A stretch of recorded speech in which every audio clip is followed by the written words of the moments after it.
There are places in a city where the lights stay on later than they should, where laughter and cigarette smoke mask something else.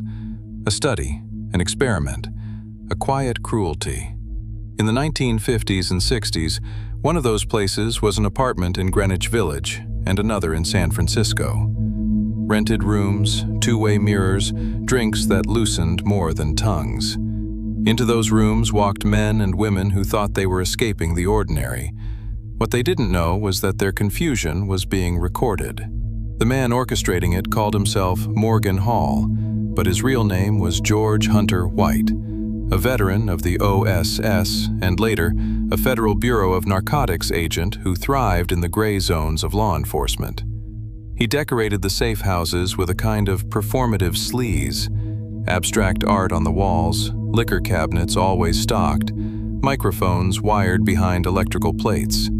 From a hidden room, he and other observers watched as unsuspecting visitors were slipped LSD. The project carried a bland, almost playful title, Operation Midnight Climax. But its purpose was stark: test how far a mind could be bent without consent. The operation fed into the broader machinery of MKUltra, overseen by chemist Sidney Gottlieb under the authority of the Central Intelligence Agency. In the fevered climate of the Cold War, intelligence officials feared adversaries had unlocked techniques of psychological domination. LSD, still poorly understood, was seen as both weapon and shield, a compound that might disorient a diplomat, break a prisoner, or expose secrets. The safe houses became laboratories without lab coats. Sex workers were paid to lure clients, drinks were spiked, reactions were timed and cataloged. Some subjects panicked, some unraveled.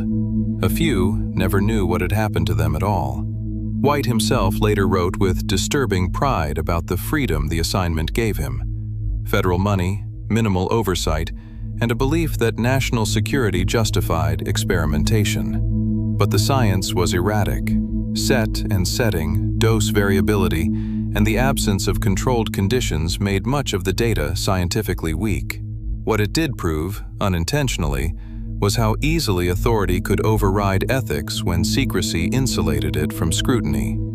The program began to fracture in the 1970s as journalists and investigators pulled at loose threads. Senate hearings led by the Church Committee forced disclosures that stunned the public. Unwitting citizens drugged, records destroyed, oversight evaded. Many documents had already been shredded on Gottlieb's orders, leaving gaps that historians still struggle to fill.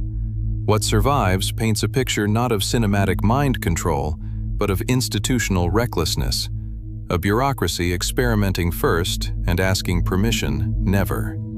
The safe houses closed, the files thinned, the laughter in those rooms dissolved into footnotes. Yet the questions linger. How much can be justified in the name of defense, and who decides where the line is drawn? If you're drawn to the hidden corridors of history, the experiments conducted behind locked doors, and the men who believed they were untouchable, subscribe, follow VIVARIUM, and stay with us. There are more rooms to open, and more stories that refuse to stay buried.